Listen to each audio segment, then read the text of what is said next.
بسم الله الرحمن الرحيم إن الحمد لله نحمده ونستعينه ونستغفره ونعوذ بالله من شرور أنفسنا ومن سيئات أعمالنا من يهده الله فلا مضل له ومن يضلل فلا هادي له وأشهد أن لا إله إلا الله وحده لا شريك له وأشهد أن محمدا عبده ورسوله أما بعد. Donc aujourd'hui, samedi, comme tous les samedis, nous avons cours sur l'explication de Minhaj al-Salikin de Cheikh Abdurrahman ibn Nasr al-Sa'di. Donc après avoir fini le long chapitre sur la prière, nous allons entamer aujourd'hui le chapitre sur les funérailles, al-Janaiz. Donc il va se composer, Inch'Allah, de deux cours. Donc dans ce premier cours, nous allons parler sur le mort, donc le lavage du mort, le mise en linceul. Et la semaine prochaine, nous parlerons sur la prière sur le mort et l'enterrement du mort. Voilà. Donc ça sera fait en deux cours. Ensuite, nous attaquerons Kitab al-Zakat. Kitab al-Janaiz. Donc al-Janaiz, c'est al-Jam' de Janaza. Donc en arabe, vous pouvez dire Janaza ou Jinaza. Donc les deux sont valables. Donc al-Jinaza, donc bil fath, al-Janaza, bil fath, c'est le nom pour le mort. Donc lorsque quelqu'un il est mort, on dit al-janaza. Donc ça c'est une janaza. Salatul janaza, c'est-à-dire la prière sur le mort. Et lorsque c'est avec une kasra, al-jinaza, c'est ce qu'on appelle al-nash, c'est-à-dire le cercueil sur lequel va être mis le mort ou dans lequel il va être transporté. Voilà, donc avec le fath c'est le mort, ou avec le kasr c'est le cercueil dans lequel se trouve le mort. Donc pourquoi les fuqaha, les juristes, mettent salat al-janaza ou al-janaiz, parce que c'est pas que la salat qu'il y a dedans.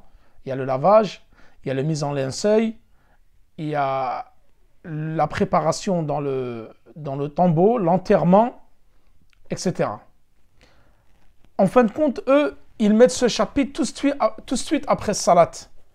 Car, comme disent les juristes, la meilleure des choses que tu peux faire à un mort, c'est de prier sur lui. Donc, vu que la prière a toute son importance, aussi bien pour le vivant que pour le mort, alors ce chapitre-là a été cité juste après Kitab al-Salat. Le prophète sallam, il a dit c'est bien de se rappeler beaucoup la mort. C'est une sunna de tout le temps se rappeler la mort et de se préparer pour la mort. Kama qala ta'ala, kullu nafsin dha'iqatul maut. Surat Ali Imran, verset 185. Toute âme goûtera à la mort. Et le prophète sallallahu alayhi wa sallam dit dans un hadith, akthiru min dhikri hadhi min ladhat. C'est-à-dire, faites beaucoup le rappel, rappelez-vous beaucoup de ce qui va enlever les âmes, c'est-à-dire la mort. Donc ça c'est une expression pour évoquer la mort. C'est ce qui enlève, on va dire, les plaisirs. Ensuite l'auteur, Cheikh Sa'di, commence par cette phrase qui est un hadith dans Sahih Muslim. Laqinu mautakum la ilaha illallah. Faites répéter aux mourants. Et ici il dit mautakum. Mais l'expression mauta, comme ici, c'est la personne qui est mourante, qui est en train de mourir, pas la personne qui est déjà morte.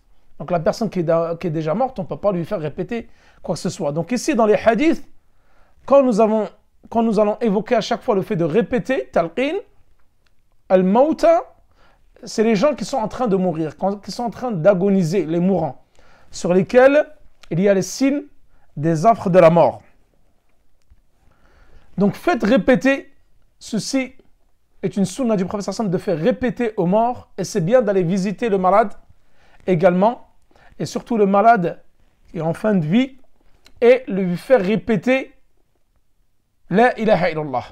Il n'y a pas de divinité digne d'être adorée en dehors d'Allah subhanahu wa ta'ala.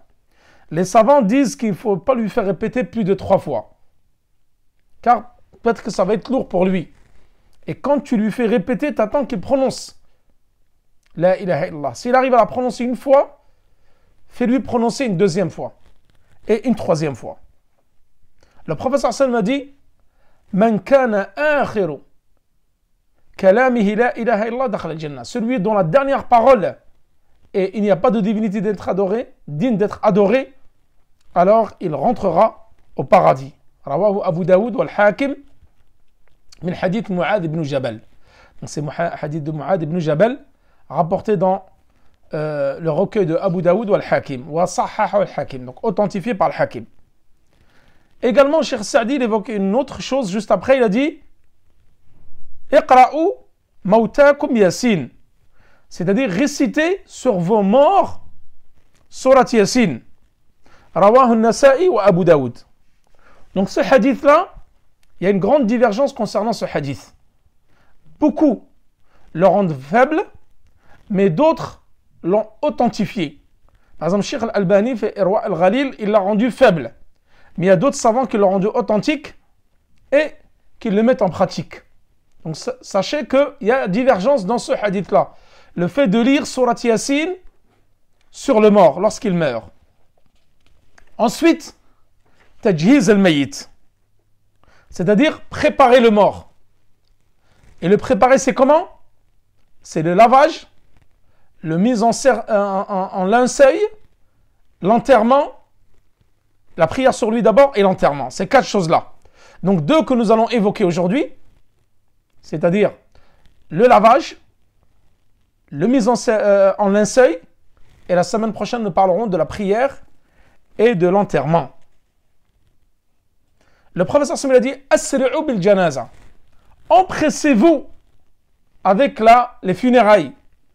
C'est-à-dire que lorsque la personne elle meurt, il faut tout de suite s'empresser de la préparer pour l'enterrement. C'est-à-dire la laver, mise en linceul et l'emmener rapidement au cimetière pour l'enterrer. Fa'in taku salihatan. C'est-à-dire si cette janaza, ce mort-là, c'était quelqu'un de pieux, fahuwa khair, c'est-à-dire c'est un bien que vous allez emmener pour lui, que vous allez lui avancer. Wa in kanat ghayra dhalik, c'est-à-dire si ce n'est pas une bonne chose pour ce mort, c'est un mal que vous allez mettre sur vos épaules lorsque vous allez la porter. Rawahu al-Bukhari wa Muslim. Donc shahid ici c'est que le professeur a dit empressez-vous de porter la janaza pour l'enterrement. Ensuite il a dit Cheikh Sa'di al-nafsul mu'min, c'est-à-dire l'âme du musulman, du croyant, elle est suspendue à ses dettes jusqu'à que ses dettes soient payées, acquittées. Hadith rawahu Ahmed wa Tirmidhi. Donc ce hadith-là, il a été authentifié par Cheikh Al-Albani dans Sunan at-Tirmidhi. Donc le mort, lorsqu'il meurt, il a deux droits. Il y a deux droits sur lui qui doivent être acquittés. Le droit d'Allah, subhanahu wa ta'ala. Allah, il se peut qu'il puisse pardonner, mais l'être humain ne pardonne pas. Et il va demander son haqq. Et il y a le droit de l'être humain. Le droit d'Allah, c'est tel que la zakat. Si la zakat n'a pas été acquittée, il faudra s'acquitter pour lui. Wal kafara. Donc, par exemple, tout ce que le mort, par exemple, de son vivant a fait, et devait, par exemple, expier cela, le fait, par exemple, d'avoir juré, le fait d'avoir fait des serments, etc. Il ne l'a pas fait. Al-Kafara. Kafara, il y a beaucoup de choses. Tout ça, nous allons le voir dans le chapitre sur Al-Kafara. D'expier le fait de nourrir des pauvres, d'affranchir un esclave, de jeûner 3 jours. Parce que, par exemple, tu as juré, tu n'as pas mis en pratique, tu as fait un serment et tu n'as pas mis cette chose en pratique, etc. Donc, alayka kafara, on dit. Ou nadr, et le serment. Tu as fait un serment et tu l'as pas mis en pratique. Et cette personne-là, par exemple, si elle n'a pas fait le pèlerinage, tu fais le pèlerinage sur elle. Si elle n'a pas fait la umrah, tu fais la umrah pour elle. Tout ça, c'est des droits d'Allah qui doivent être acquittés pour le mort, donc après qu'il soit enterré. Et les droits de l'être humain, donc c'est les dettes. Donc souvent, donc financières, telles que par exemple les emprunts, telles que par exemple s'il n'a pas payé une marchandise, s'il n'a pas payé un loyer, s'il n'a pas payé des factures et autres. Tout cela, elles doivent être acquittées. Sinon, son âme, elle est suspendue à ces dettes-là. Il y a un hadith de Jabir ibn Abdullah qui rapporte, qui dit il y a un homme qui est mort. Nous l'avons lavé, nous l'avons mis en linceul et nous l'avons embaumé. Et ensuite, nous l'avons mis devant le prophète sallam pour qu'il puisse prier sur lui. Ensuite, le prophète sallam donc est arrivé et il a dit la'alla ala sahibikum afwan daynan. Et peut-être qu'il y a sur votre ami qui est mort, défunt, des dettes. Et ils lui ont dit oui, au prophète sallam, dinaran, c'est-à-dire qu'il a 2 dinars de dettes. Donc le prophète sallam s'est retourné, il est parti, il a dit sallu ala sahibikum. Priez sur votre défunt, moi je ne prie pas sur lui. Ensuite, il a dit, il y avait un homme qui s'appelait Abu Qatada, il a dit, ô prophète d'Allah, moi je me porte garant pour payer cette dette. Donc le prophète lui a dit, alors cette dette maintenant est sur toi, elle n'est plus sur le mort. Et le mort donc s'est désavoué de cette dette. Il n'a plus à payer cette dette, c'est toi maintenant qui dois la payer. Ensuite, le prophète sallallahu lui a demandé, après cela, s'il avait bien acquitté cette dette. Donc cela montre que si tu n'as pas payé ta dette, comme dans ce cas-là, le hadith de Jabir, le prophète sallallahu n'a pas voulu prier sur lui. Donc, l'amr laysa bi hayyin, c'est-à-dire que ce n'est pas une chose aisée. Que si le mort, il laisse des dettes derrière lui, si ces dettes-là ne sont pas payées, les dettes d'Allah, peut-être qu'Allah va lui pardonner. On ne sait pas. Peut-être qu'il va lui pardonner, peut-être que non. Mais les dettes qu'il a dans cette vie-là, les gens ne vont peut-être pas lui pardonner. Et Yawm al-Qiyamah, peut-être cela va l'empêcher d'entrer au paradis. Il y a un hadith concernant cela. Que la personne qui a des dettes n'entrera pas au paradis tant que ses dettes ne soient pas payées. Ensuite, donc après avoir payé les dettes, tout de suite après, il y a le lavage du mort, avant la mise en linceul. Donc là, le mort, comment procéder à son lavage? Le prophète sallallahu alayhi wa sallam a dit, concernant la personne qui a été écrasée par sa monture le jour de Arafat, arsiluhu bima'in wa sidr. Et il leur a ordonné de le laver avec de l'eau et du cidre. Hadith rawahu al-Bukhari, qui a été rapporté par Abdullah ibn Abbas. Il a dit également, le prophète sallallahu alayhi wa sallam, concernant le hadith, concernant sa fille, il a dit aux femmes qui ont lavé sa fille, irsilnaha thalathan, lavez-la 3 fois, ou 5 fois, ou 7 fois, ou plus que cela, si vous voyez qu'il y a une nécessité, parce qu'il reste encore des impuretés. Donc ça montre que le mort, lorsqu'il meurt, tu dois le laver avec de l'eau et du cidre. Maintenant, qui est à même de laver le mort? C'est-à-dire que lorsqu'un homme meurt, la première personne qui doit le laver, c'est sa recommandation. C'est pour ça que c'est important de faire une wasiya avant sa mort, une recommandation. Et dans cette recommandation, tu désignes qui est-ce qui va te laver. C'est la première personne, donc qui est en droit de laver le mort. Ensuite, c'est qui? Ensuite, al-aqrab fal-aqrab, c'est-à-dire les parents les plus proches. Son père, en l'occurrence, première personne après la recommandation. Ensuite, son grand-père. Ensuite, les enfants et les descendants, c'est-à-dire enfants, petits-enfants. Ensuite, les frères. Wa in nazalu, c'est-à-dire frères par le père, frères par la mère. Ensuite, al-a'mam, les oncles paternels. Voilà dans cet ordre-là. Et si c'est une femme qui meurt, également, elle doit faire sa wasiya, sa recommandation. Première personne, celle qu'elle a recommandée. Si cette personne n'est pas là, n'est pas présente, ou elle n'a recommandé personne, al-qurba fait al-qurba, c'est-à-dire sa mère. Ensuite, sa grand-mère. Ensuite, ses filles et ses petites filles. Ensuite, ses sœurs. Sa sœur par le père, sa sœur par la mère. Ensuite, ses tantes paternelles et ensuite, en dernier lieu, sa tante maternelle. Donc, toutes ces personnes-là, dans l'ordre, peuvent donc avoir droit au lavage du mort. Et concernant les époux, chacun lave l'autre.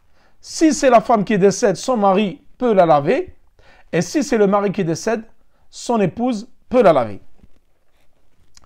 Cela est dans la preuve dans le hadith de Abi Bakr. Radiallahu anhu, il a dit, lui, il a recommandé après sa mort que ce soit sa femme Asma bint Umays qui le lave. Donc Abu Bakr a demandé à ce que sa femme le lave après sa mort. قال النبي صلى الله عليه وسلم لعائشة. Également une autre preuve, le prophète sallallahu alayhi wa sallam a demandé à Aïcha لو مت قبلي عفوا لغسلتك. Donc si tu meurs avant moi, alors je te laverai. Hadith qui a été rapporté par Ahmed. La petite fille donc qui a en dessous de 7 ans, c'est son père qui la lave. Et le garçon qui a en dessous de 7 ans, sa mère peut le laver. Donc la fille, le père la lave en dessous de 7 ans et le garçon en dessous de 7 ans, c'est sa mère qui le lave. Wad dalil, quelle est la preuve concernant cela? Inna Ibrahim ghasalathu an-nisa. Ibrahim, le fils du prophète sallallahu alayhi wa sallam qui est mort en bas âge, ce sont les femmes qui l'ont lavé et non les hommes. Il est interdit aux musulmans de laver un mécréant ou de le porter ou de lui mettre le linceul ou de suivre donc le cortège funéraire ou d'assister à son enterrement. Cela est interdit dans l'islam. Tu dois uniquement assister aux musulmans, que ce soit l'enterrement, la mise en linceul, le lavage et autres. Maintenant, concernant à proprement dit du lavage. Le lavage doit être fait avec de l'eau, donc pure, pas de l'eau qui est impure, najis, l'eau qui est pure et qui est licite. Donc, licite et pure, pas une eau qui va être impure ou volée. Et que celui qui lave le mort doit être musulman. Et le mort, on doit cacher ses parties intimes. Il est interdit de regarder les parties intimes du mort. Donc le mort, il a le même jugement que le vivant. Comme il est interdit de regarder les parties intimes du vivant, alors il est interdit de regarder les parties intimes du mort. Le prophète sallam, il a dit à Ali radiallahu anhu, il lui a interdit de regarder la cuisse d'un homme. Si la cuisse d'un homme, c'est interdit de la regarder, donc les parties intimes, min bab aula. Donc de surcroît, les parties intimes sont plus à même d'être interdites, d'être vues, que ce soit pour l'homme et pour la femme. Donc elles doivent être cachées avant le lavage. Ensuite, celui qui lave le mort doit prendre un gant. Et nous allons voir que c'est bien de prendre 2 gants différents. Un gant pour les parties intimes et un gant pour le reste du corps. Vous allez redresser la tête du mort. Donc là, nous allons faire la description du lavage. Ensuite, en deuxième partie, la mise en linceul. Mettre le mort à peu près à 45 degrés ou un peu moins. C'est-à-dire l'incliner. Lever sa tête. Donc cela, ça va être pour faciliter et pour vider ce qu'il y a dans son ventre. Ce qui va sortir de ses parties intimes. Donc la personne doit cacher ses parties intimes. Et lorsqu'elle va les laver sous la serviette qui cache les parties intimes. Et utiliser un gant. Donc au début, elle va laver sa tête, ses cheveux et sa barbe avec de l'eau et du cidre. Donc le cidre, vous savez ce que c'est, l'arbre. Le cidre, vous prenez les feuilles, vous les pilez, que ça fasse une poudre. Ensuite, c'est mélangé avec de l'eau et vous en lavez les cheveux et la barbe. Ensuite, donc le mort déjà, il faut lui enlever ses vêtements et de bien protéger ses parties intimes. Et là, celui qui lave le mort va commencer à presser le haut du corps à partir du torse et descendre tout doucement. Pas de geste brusque. Pas le mort doit être respecté comme le vivant. Et il doit presser le torse et le ventre tout doucement pour faire sortir ce qui est à l'intérieur du ventre.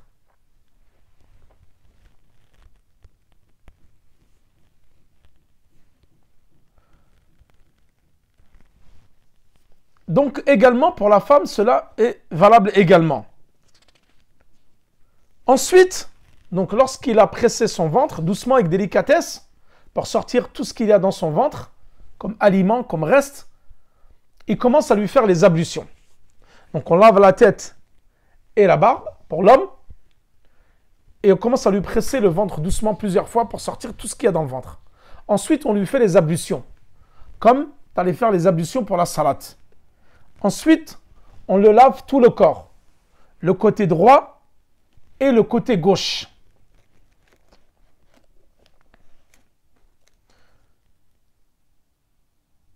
Le prophète sallallahu alayhi wa sallam, la preuve concernant cela, lorsqu'il a dit à Atiyya, lorsque sa fille est morte, il a dit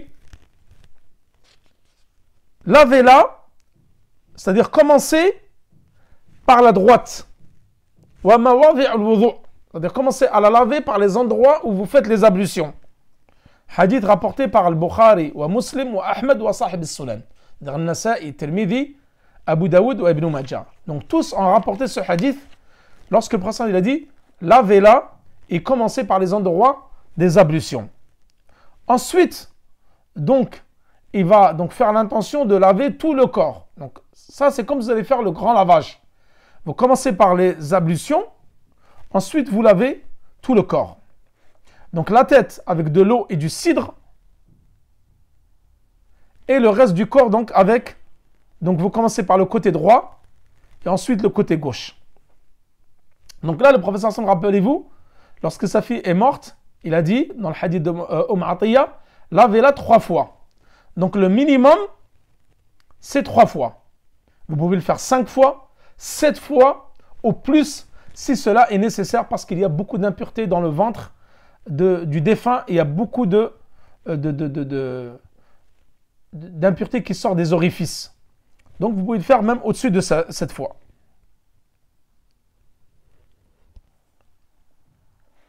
Et c'est bien de garder pour le dernier lavage le kafour. Kafour, c'est quoi? C'est le camphre. C'est bien d'utiliser le camphre dans le dernier lavage. Ça permet de raffermir la peau. Et c'est une bonne odeur. Et ça permet également d'éloigner les bêtes qui ne viennent pas s'attaquer au corps, au cadavre. Également, c'est bien d'embaumer.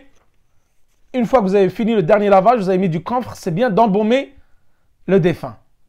Et de mettre, par exemple, tous les endroits, les orifices, du baume au niveau des lèvres, au niveau des yeux, au niveau des orifices, le nez, les oreilles, les endroits où tu te prosternes, donc les 2 mains, les genoux, sous les aisselles, au niveau du front, des pieds.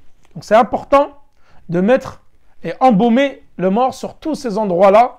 Ça permet donc d'éloigner également, donc ça donne une bonne odeur et ça permet d'éloigner tous les insectes qui peuvent être nuisibles et qui peuvent venir s'attaquer au corps.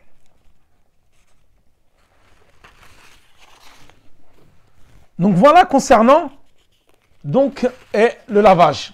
Ensuite, Yusen, c'est bien se recommander de lui couper les ongles, de lui tailler la moustache. Et certains savants disent que tu peux aussi couper les poils qui sont sous les aisselles. Mais par contre, il est interdit de toucher aux poils au niveau du pibi. Également, tu ne dois pas lui faire la circoncision et ne pas le raser en bas. Et tu ne leur rases pas les cheveux également. Le rasage des cheveux est interdit. Couper la moustache et les ongles. Et tu ne dois pas dégager ses cheveux. Également, la femme, tu lui fais 3 tresses, 3 nattes. Donc concernant ses cheveux, et tu les dégages, tu les laisses derrière. Les qawli Atiyya, donc le hadith de Atiyya qui a dit nous lui avons fait 3 tresses et nous les avons laissées derrière elle. Hadith rapporté par le Bukhari. Maintenant, concernant le lavage celui qui est en état de sacralisation. Donc celui qui est venu pour une umrah ou pour le hajj et qui est mort en état de sacralisation. Donc lui, c'est exactement la même particularité que lorsqu'il était vivant. C'est-à-dire, tu ne lui donnes pas des habits cousus, tu ne lui mets surtout pas de parfum, tu le laves simplement avec du cidre et de l'eau. Et tu ne lui couvres pas la tête. Au niveau des cheveux, tu ne le couvres pas. Et la femme, tu ne lui couvres pas la tête, le visage. Et le mort, donc le défunt homme, tu ne lui couvres pas la tête. Et la femme, tu ne lui couvres pas le visage. Et tu n'as pas également le droit de lui couper les ongles, ni de prendre des poils de sa tête, ni de lui couper, par exemple, la moustache.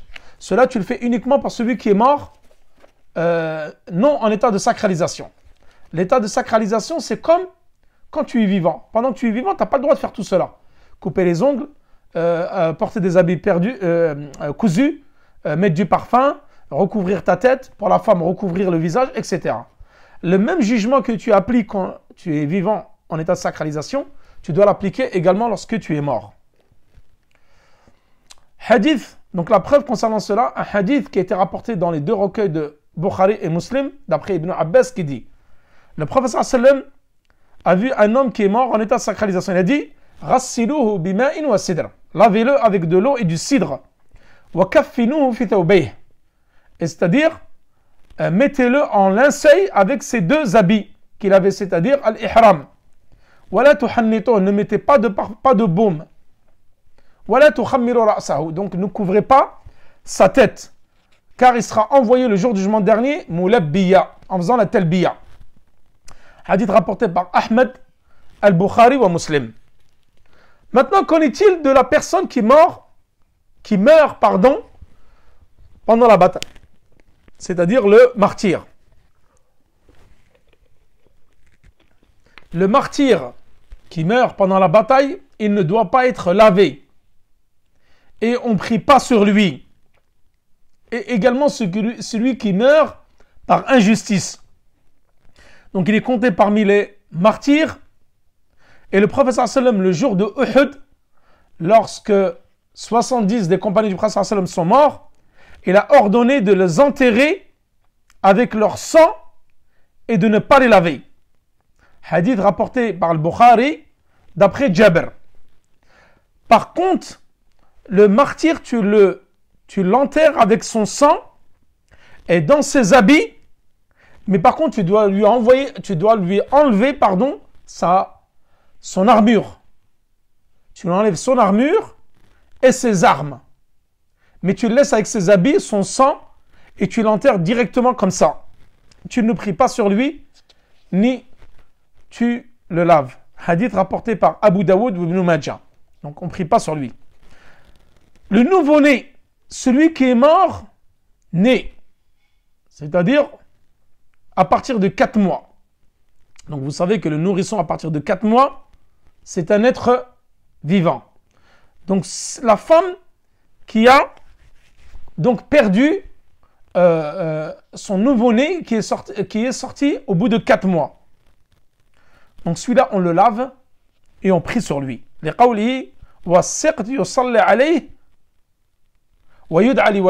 C'est-à-dire que le nouveau-né qui est mort, même avant qu'il atteigne donc, la maturité à 9 mois, à partir de 4 mois, si la femme donc a fait une fausse couche et à partir de 4 mois, elle est sortie comme ça, donc du ventre de sa mère mais qui est mort, donc on le lave et on prie sur lui. Et on fait des doigts pour ses parents, donc la miséricorde et le pardon pour ses parents. Hadith rawahu Ahmed et Abu Daoud. Donc deuxième phase, qui est la mise en linceul. Donc maintenant on a parlé du lavage, la description, qui est en droit le plus de laver. Maintenant nous allons parler de la mise en linceul. Là, Cheikh Sa'di dit وَيَجِبُ تَكْفِينَهُ بِمَالِهِ, c'est-à-dire qu'il est obligatoire de le mettre en linceul et d'acheter ce linceul-là avec son argent. Wad dalil, kaffinuhu fi thawbayh. Le prophète il a dit, mettez-le en linceul dans ses vêtements. Et le takfin ici, la mise en linceul, il passe avant le paiement des dettes. Et avant la recommandation et avant l'héritage. La personne, lorsqu'elle meurt, avant de distribuer son argent pour les héritiers, pour les recommandations, et avant de payer ses dettes, tu dois déjà acheter son linceul avec son argent. Et si cette personne-là, ce défunt, n'a pas d'argent, avec quoi va-t-on lui acheter son linceul? Donc la personne qui était sous sa responsabilité, à qui il donnait à manger, c'est-à-dire qu'il subvenait à ses besoins, à leurs besoins, tels que les parents, ou les enfants, ou la femme. Donc ceux-là, c'est eux qui ont la responsabilité de lui acheter son linceul. Soit ses parents, lorsque c'est un enfant, soit s'il était marié, donc ses enfants, ou sa femme, donc pour lui achète son linceul, ou ses frères et sœurs. Si toutes ces personnes-là n'ont pas, alors on achète de Beit el-Mal.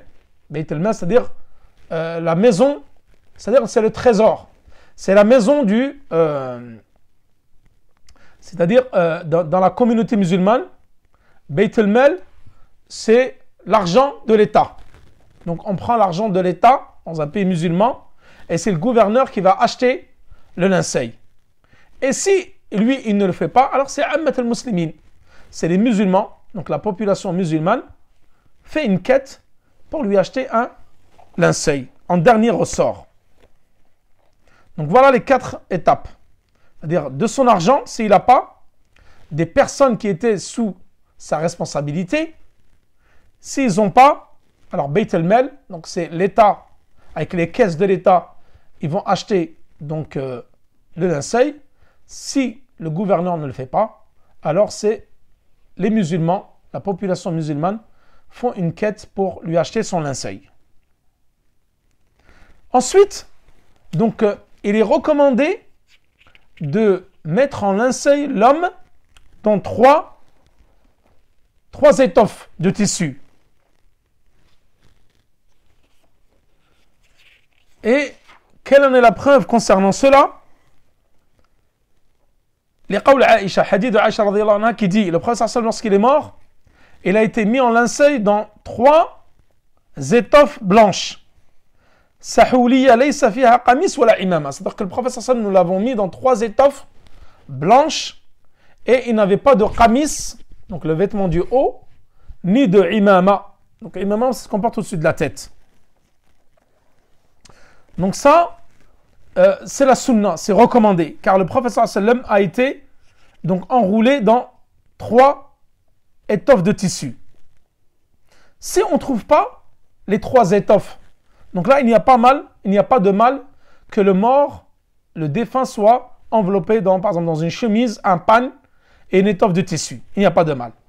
Quant à la femme, elle est enveloppée dans 5 pièces de tissu, qui comprend donc une chemise qu'elle porte en haut, un pan pour le dessous, un voile et 2 étoffes de tissu en plus. Et sachant que ce qui est obligatoire pour le mort, c'est de le recouvrir entièrement avec un seul tissu. Donc ça, c'est ce qui est obligatoire. 3 étoffes de tissu, c'est ce qui est recommandé. Donc, mais celui qui est en état de sacralisation, comme nous l'avons dit, donc lui, on le lave avec de l'eau et du cidre, on l'enveloppe dans son ihram. Et il ne doit pas être parfumé, car il sera ressuscité le jour du jugement dernier en faisant la talbiya.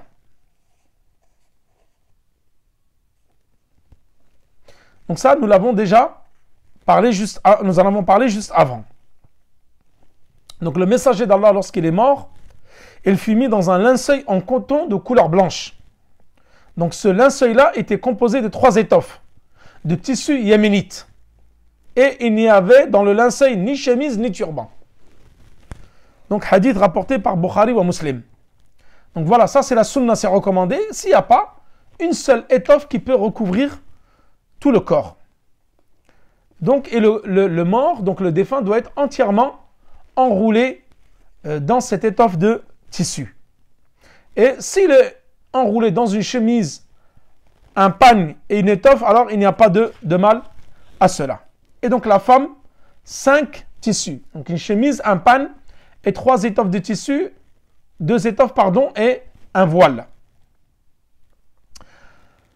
Hadith de Layla bint Qanif al-Thaqafiyya, elle a dit: